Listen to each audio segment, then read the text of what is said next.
We all ask ourselves, how am I going to become the person I want to be? It's three things: the vision in your mind, the feeling in your soul, and the movement of your body. It's your life. What's your purpose?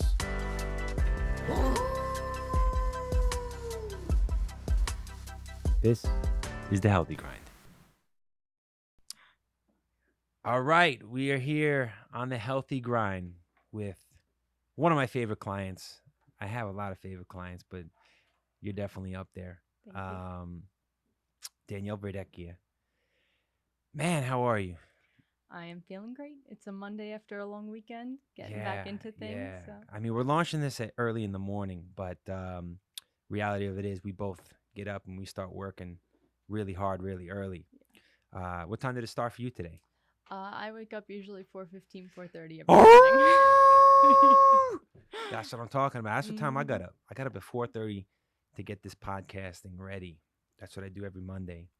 And you're a special guest on the show because you have been with me for a long time, and you have a tremendous story that I want to talk about today, and that I feel that a lot of people would benefit from hearing, especially for the ones that are kind of out there on their own, um, maybe who don't work with a coach. Um, you made that decision a few years ago to kind of invest into working with somebody one on one, and we'll touch a little bit upon the experience and all that. But I think what would be good for us to start out off with the show is just kind of taking things back a little bit. I think what we need to share with everybody right now as the show begins is tell us about the amazing progress that you've had over the past few years. Okay. Well, I originally started with you. Ooh, like we're coming up on 5 years now. I think. Damn, I that's like know. serious commitment. I know. You Serious might have to trainer get, relationship. yeah. Which I've loved every minute of it. Has been absolutely amazing.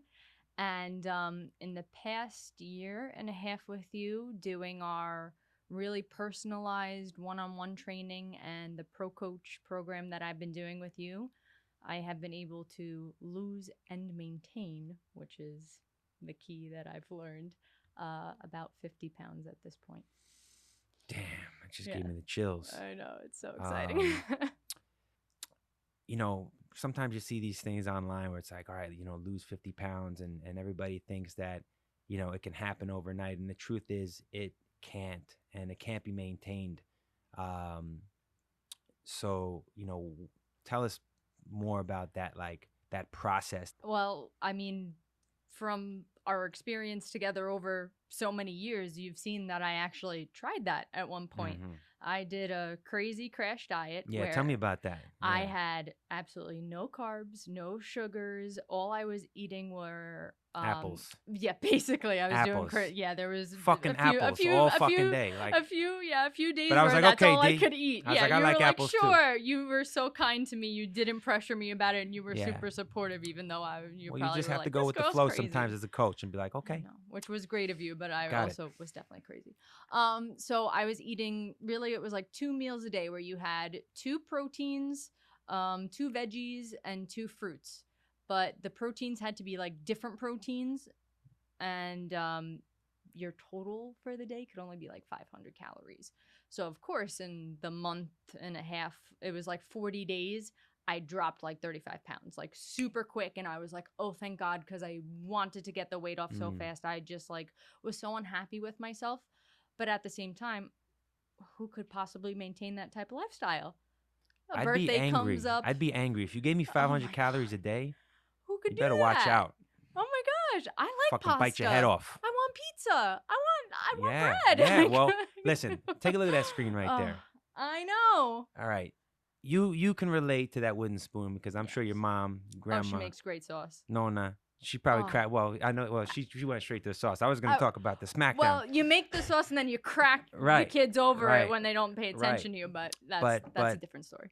that's that's one of our connections that we talk about a lot. Is obviously the family values that we Yeah. both have. Um, Similar upbringings, and and like I said, when we needed a crack, we got a crack. Oh yeah. And I think after doing that, that was kind of the crack in the head that I needed for me to really see that that stuff just doesn't work. Right, right. You can't be Italian and not eat It wasn't happening. pasta, tomato Thanksgiving was sauce, coming up, Christmas was coming pizza, up. My mom cannolis. made some nice tiramisu, and I was like looking at it Yeah. like, So I can't eat it. how can you live like that? You can't. And after I tried that, and even though I was so happy with the results, like I said when I started this, losing it and maintaining it. It's Mm, just something that I saw was a lifestyle that I just really couldn't live by day to day for myself. There are some people that can do it and they say, I eat just to live and maintain my life and my nutrition, and it helps my body run, and that's how they look at food. Well, I personally, I love food. I enjoy it, and I just couldn't keep going that route with my dieting. hmm So when we saw that that wasn't working for me, and I approached you with a different kind of like quest, and I just basically was like, Steve, what else can we do here? hmm Help me look at things differently. And that's when we really started with this program, where it was something like, okay, Danielle, now if we're going to do this, it's going to be more of a lifestyle change, and it's going to take a longer time, but the results and everything are really going to be lasting. And it's going to be something that's going to work for you and your lifestyle. And it's going to be, you know, a way to live more healthy, and it's not going to be something that, as quick as you lose it, it's going to come back, because boy did that weight come back after that. hmm So this has been something that's just been so eye-opening for me, where every time I've been losing something, I've always been nervous. Okay, next weigh-in, has it come back? Has anything come back? And then the next Mm, weigh-in, it's always like, oh, Danielle, you lost another inch here. Oh, Danielle. And I'm like, I did. Are you sure? Did you measure it right? And you're like, I do this for a living. Yeah, it's yeah. fine. It's the one thing So, I do know how to do is count. Count so reps. we also have that in common. So, Yeah, yeah. But we're talking about all this nutrition stuff, and it's been a journey for 5 years. So there was a stretch of time in the beginning where we were kind of it's like beginning dating, where you're just kind of getting to know each other and yes. you're establishing trust, because that's Mhm. just how it is. And a common thing with a client and a trainer is like they're just not going to tell me the truth in the beginning, Of course. and it happens all the time. And believe me, I've been doing this a very long time. I don't look that old because I stay in good shape and I eat good, and that helps me, and I got good genes. But um, the point is that I know when people are lying to me when it comes to fitness. I can do a body scan, and I got the eyes like Superman, where I can just take a look and I'm like, I know what's going on here. And I don't need the answer right now, because you don't want to face the facts, and because it's hard. It's a hard reality, and I never come off that way as a coach, because no one wants to be talked to like a drill sergeant unless you really really want that. But the average training client is just they want someone to listen, they want someone to cope, and there needs to be like a deeper understanding as to like what's contributing to all of those things. Mhm. And sometimes it stems from things that are like way far back from like childhood. Oh yeah. um and so this is like the typical training program. Mhm. You show up, you work out, and you leave.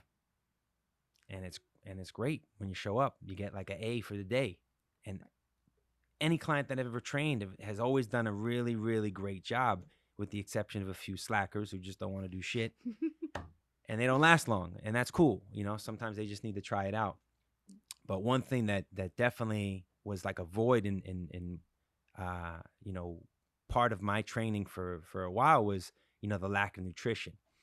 And so it was something that I knew I had to tackle, because there was just that huge gap of like we would do so good together, and then there's all that time where you're not together, where just there's so much happening outside of the training world, Mhm. life, right? So that connection, that pro coach and the online platform brings, is exactly that, right? Our ability to connect and keep the thoughts and your goals and your actions connected in between. Mm. So What would you say is like I would say like the biggest thing that you've gotten from just that in itself? Um, I really love that there's the connection of just doing things slowly and at a pace that's going to make a lasting effect over the course of your lifetime. You're not rushing into things and trying to change too many things at once that are going to make it so overwhelming for you that it's just not going to make a true lasting effect. So, just like any type of workout that you're going to do, where you're not going to start out with the 50-pound weights if you're brand new to the gym. It's just Mm-hmm. not going to happen. So, where you start out the first few weeks, maybe with the 10-pound weights, after maybe a few months, maybe you're graduating to the 12s and then to the 15s. It's the same type of concept with nutrition. And I never really looked at it that way because you figure, okay, well, your muscles need time to build and grow and this and that. Your nutrition is something where you think I could just tackle this all at once because it's a conscious decision that I'm making. But really, you've had so many years of typical behaviors that you kind of have to adjust them slowly in that manner. You're retraining your brain, which is Sure, also a sure. different muscle. So when we kind of were looking at it in that manner, it kind of mirrored together, which I thought was such an interesting concept, and I really loved that. So give me an example of like how that kind of translated into your world. Oh, I actually started like talking to other people about it, which I thought was so funny because I'd be like, I learned this today, and it's, did I tell you about this? And I was learning new things from the program that helped me reflect in on myself, where something simple, doing something small for 2 weeks, just working on that one small item, something, eating eating more slowly or eating only to 80% full. What would you say was like your favorite habit that you learned in going through the whole process? For me, because I work in a high pressure, high stress job, and I try to cram so many things into my schedule. I would say the biggest one, which I'm really excited to kind of revisit, was like the nighttime de-stressing rituals Mm-hmm. that they kind of helped you explore so that you got a night full of truly restful sleep. So kind of unplugging, turning off your phone maybe 20 minutes before you plan on truly going to sleep. And I got into this ritual where I had like a lotion that somebody had given to me that was supposed to be calming and de-stressing. It had some eucalyptus oils and things like that. I had never used it.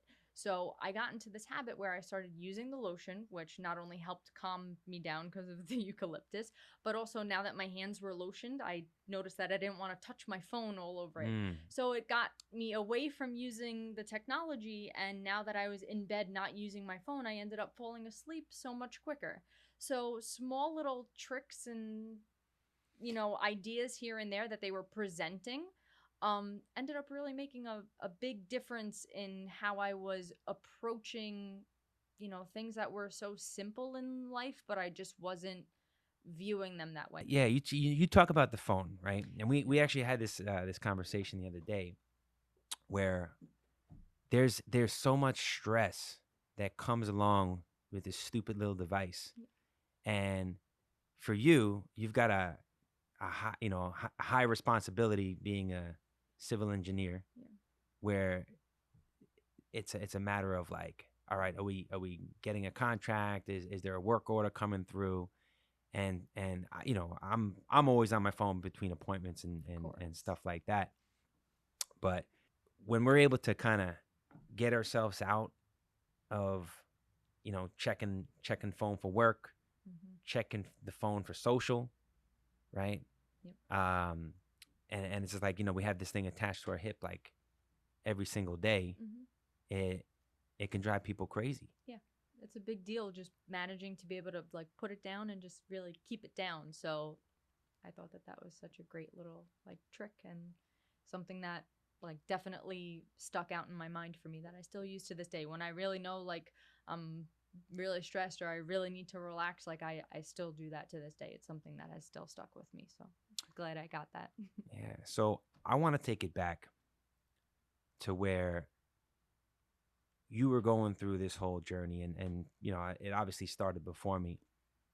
But what would you say was like the hardest part of it all, and you going through like everything that you've gone through up until your recent success? Ooh, that's a really good one.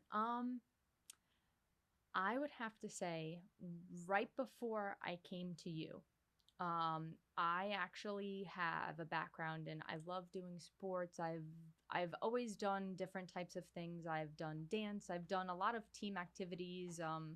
A lot of different things that involve other people. I like being around others, which is part of the reason why I knew that going to the gym on my own just didn't work for me and why I approached a coaching situation. I love working with you as my trainer because it gives me somebody to get feedback off of and interact with. I love having that type of environment.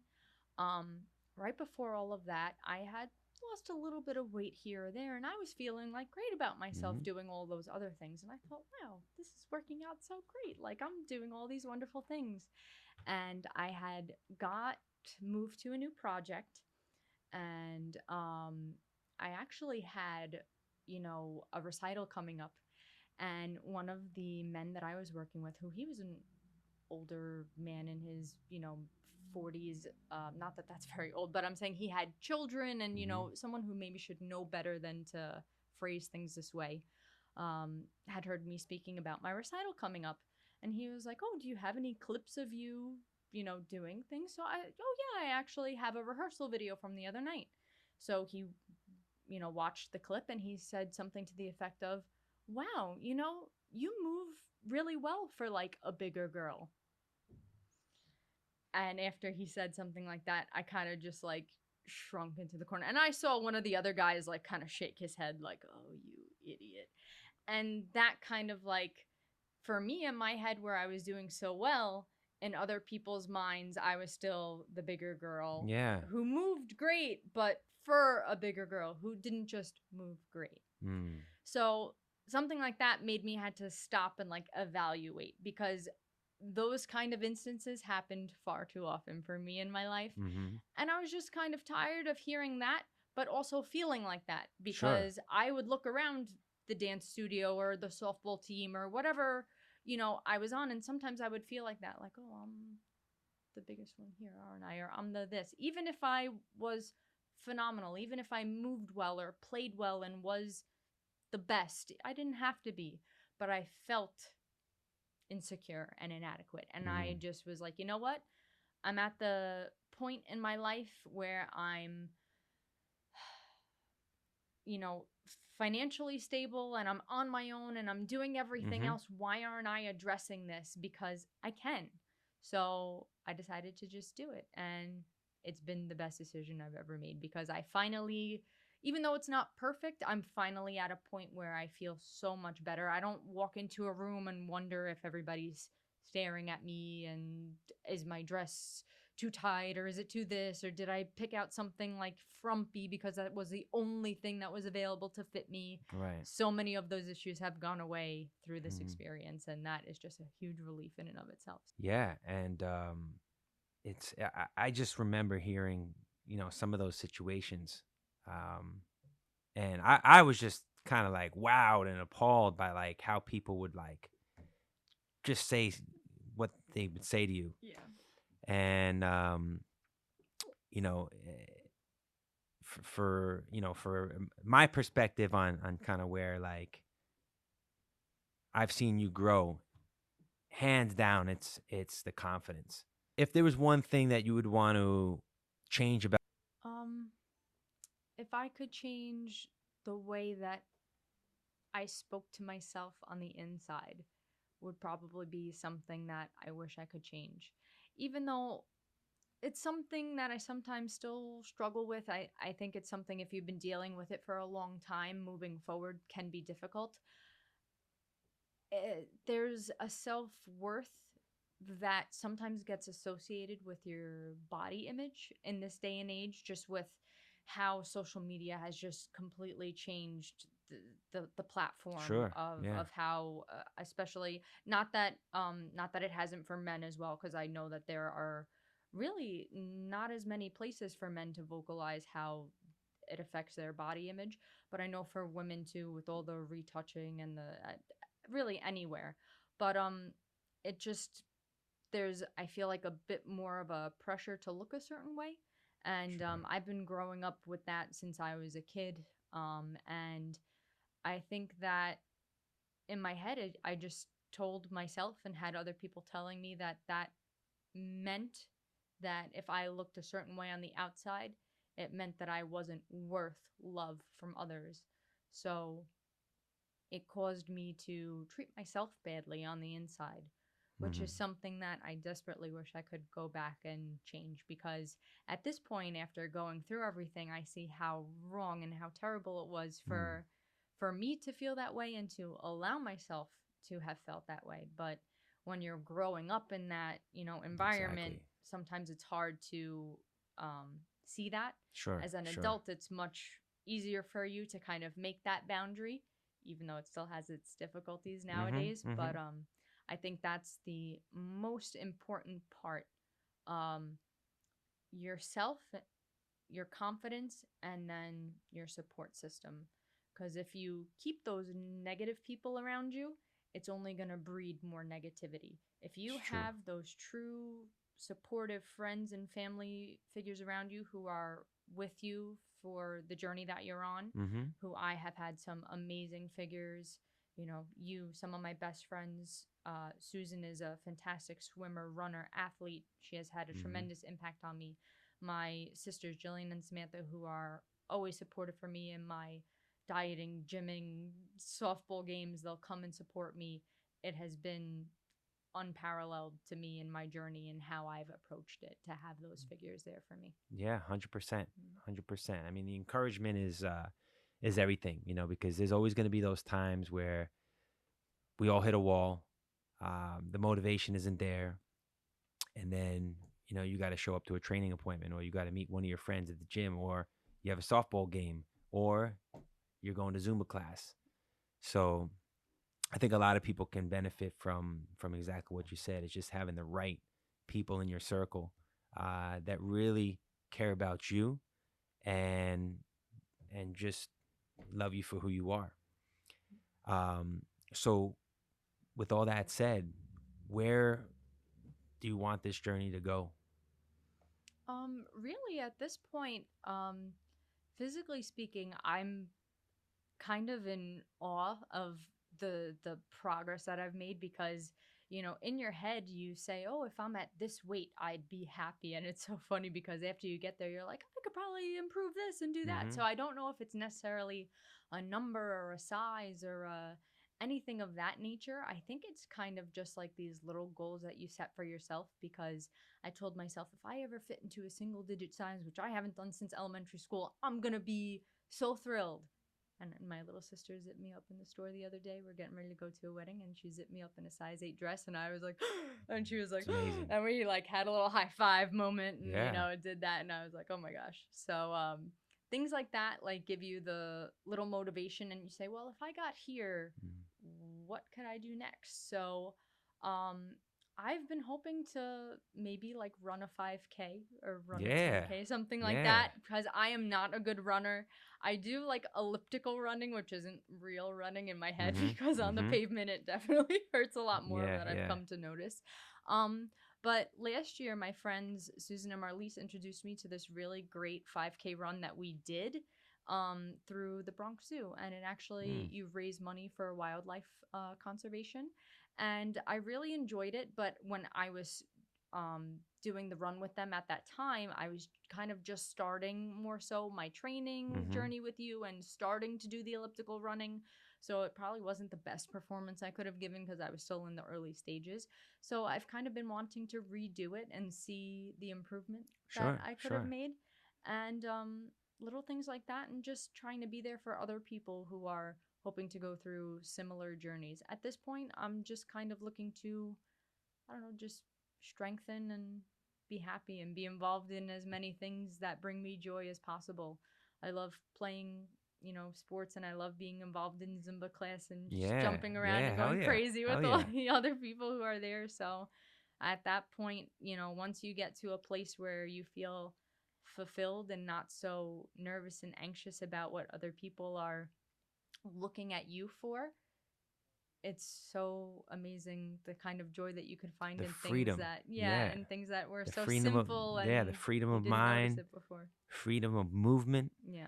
and I think that we can only end this show, in one way, and it's really just to demonstrate that. Oh yeah. Yeah. So we're gonna take you downstairs, and we have a little piece. Not we. You have a piece that you showed me one time on a cell phone, and I was blown away. And I was like, "Damn, D!" I was like, "You feeling it? You feeling it? And you reeling it?" And that's what I love. You being true to yourself, you expressing yourself, and just having fun and celebrating life. So we're gonna take the healthy grind downstairs, and I think that um, you just showing a little bit of example is important, because we can sit here and talk shit all day. I mean, it's part of the program, but the other part of it is that hammer part. It's that work, Doing it. it's that action. And then if you don't, that's what the wooden spoon is for. I'm gonna come on, let's go 5 more. But yeah, so D, thank you for joining me here. Uh, you rock. You inspire me to keep doing what I'm doing after all these years. Um, and let's go downstairs and have some fun. All right, sounds good. Thank you for having me, and thank you Awesome. for all your support. Awesome. The healthy grind. Stay with us, subscribe, and check this out.